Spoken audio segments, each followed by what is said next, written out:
1991 में ओबीसी को आरक्षण क्यों दिया गया?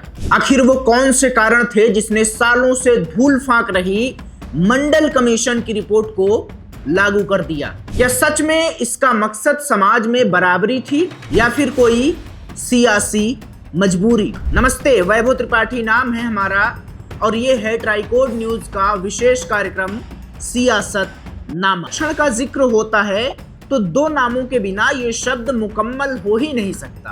पहला नाम बाबा साहब भीमराव अंबेडकर का, जिन्होंने संविधान में आरक्षण का प्रावधान किया, और दूसरा नाम है विश्वनाथ प्रताप सिंह का, जिन्होंने प्रधानमंत्री बनने के बाद अन्य पिछड़ा वर्ग यानी ओबीसी के लिए 27% का आरक्षण लागू किया। समय आया 1989 का, जब देश में दूसरी बार गैर कांग्रेसी सरकार बनी थी। संसद के सेंट्रल हॉल में नेशनल फ्रंट के साथ साथ बीजेपी और वाम दल के सांसद एक साथ जुटे थे। माइक ताऊ देवीलाल के हाथ में था। देवीलाल के प्रस्ताव से वीपी सिंह पहले संसदीय दल के नेता चुने गए और फिर 2 दिसंबर 1989 को वीपी सिंह ने प्रधानमंत्री पद की शपथ ले ली। तब वो देश के दूसरे गैर कांग्रेसी प्रधानमंत्री थे। इसके बाद ताऊ देवीलाल ने भी हरियाणा से दिल्ली का रुख किया और करना वाजिब भी था। हरियाणा में अपनी विरासत को अपने बेटे ओम प्रकाश चौटाला को सौंप दिया। राजनीति का इतिहास कहता है कि वीपी सिंह सरकार के गठबंधन में विरासत के सवाल पर ही दरार आ गई थी। ओम प्रकाश चौटाला हरियाणा के सीएम तभी बन सकते थे जब वो विधायक हों, और विधायक बनने के लिए चौटाला ने मेहम सीट से उपचुनाव के लिए पर्चा भर दिया। ओम प्रकाश चौटाला चुनाव तो जीत गए, लेकिन उन पर चुनाव में धांधली करने और हिंसा का सहारा लेने का आरोप लगा। इसी सियासी उठापटक के बीच वीपी सिंह ने अपना कद बढ़ाने के लिए एक कमीशन की रिपोर्ट निकाली, जिससे दिल्ली और यूपी ही नहीं बल्कि गुजरात भी सुलग उठा। सियासत में सब कुछ सीधा सीधा तो होता नहीं। देवीलाल के पुत्र मुंह में भी सीधी सियासत नहीं थी। हरियाणा में चौटाला की जीत दिल्ली में वीपी सिंह के चरित्र पर उंगली उठाने लगी थी। फिर वीपी सिंह ने चौटाला से इस्तीफा मांग लिया। चौटाला को सीएम पद छोड़ना पड़ा। यही से पुत्र मुंह में फंसे ताऊ देवीलाल की वीपी सिंह से ठन गई। इसी में अटल बिहारी वाजपेयी की वो कविता की मौत से ठन गई। देवीलाल ने वीपी सिंह को जवाब देने की ठानी, बेटे को दूसरी सीट से चुनाव जिताया और ताऊ ने रातों रात चौटाला को हरियाणा का सीएम बनवा दिया।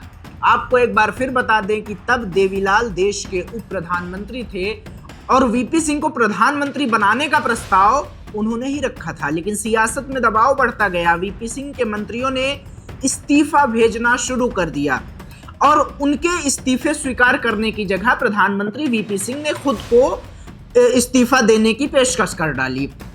देवीलाल और वीपी सिंह के बीच मतभेद इतने बढ़ गए कि 8 महीनों में ही वीपी सिंह ने देवीलाल को उप प्रधानमंत्री पद से बर्खास्त कर दिया। वीपी सिंह खुद भी जानते थे कि अब उनकी सरकार किसी भी वक्त गिर सकती है। वो कुछ ऐसा करना चाहते थे कि लोग उन्हें हमेशा के लिए याद रखें, और इसी कारण से उन्होंने कुछ ऐसा कर दिया जिससे लोग याद भी रखते हैं। ऐसे में वीपी सिंह ने अपना मास्टर स्ट्रोक चला। लेकिन ये मास्टर स्ट्रोक क्या था? इसका खुलासा हुआ 6 अगस्त 1990 की कैबिनेट मीटिंग में, जब वीपी सिंह ने कहा कि वो मंडल कमीशन की रिपोर्ट को जल्द ही लागू करना चाहते हैं। 1990 में वीपी सिंह ने 6 अगस्त को जो अहम बैठक की, उसमें रामविलास पासवान और शरद यादव भी मौजूद थे। सरकार वेंटिलेटर पर थी, जिसे वीपी सिंह ने मंडल का ऑक्सीजन दिया, और ये ऑक्सीजन पाते ही सरकार चंद दिनों के लिए ही सही लेकिन जीवित हो गई। इधर देवीलाल ने क्रांति के दिन यानी 9 अगस्त को दिल्ली में बड़ी रैली करने का ऐलान कर दिया, जिसमें खुद काशीराम भी आने वाले थे, जो उस समय बहुत बड़े नेता थे। लोग कहते थे कि इसी क्रांति से वीपी सिंह डर गए थे और वो मंडल कमीशन के ब्रह्मास्त्र से देवीलाल को हराना चाहते थे। असल में मंडल कमीशन की रिपोर्ट कई सालों से धूल चाट रही थी। इस आयोग का गठन मोरारजी देसाई की सरकार ने किया था। बिहार में मुख्यमंत्री बिंदेश्वरी प्रसाद इस मंडल कमीशन के अध्यक्ष थे और साथ में उनके 6 सदस्य भी थे। कमीशन का काम था कि वो समाज में पिछड़े वर्ग की पहचान करे और मुख्य धारा में लाने का खाका तैयार करे। मंडल कमीशन ने इसके लिए जातियों को आधार बनाया, आरक्षण की वकालत की और उसको लागू करने का काम किया वीपी सिंह ने। इतिहासकार रामचंद्र गुहा के मुताबिक कमीशन ने 3,743 जातियों का सर्वे किया जिनकी आबादी भारत की आधी थी, लेकिन प्रशासन में इसका प्रतिनिधित्व बहुत कम था।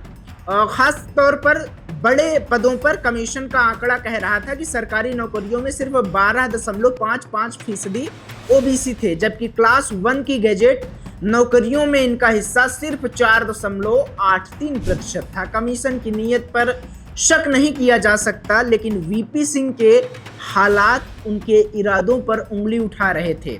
1980 में जब कमीशन ने रिपोर्ट सौंपी तब तक मोरारजी देसाई की सरकार गिर चुकी थी, जिसे 10 साल बाद 7 अगस्त को वीपी सिंह ने लागू करने की घोषणा की।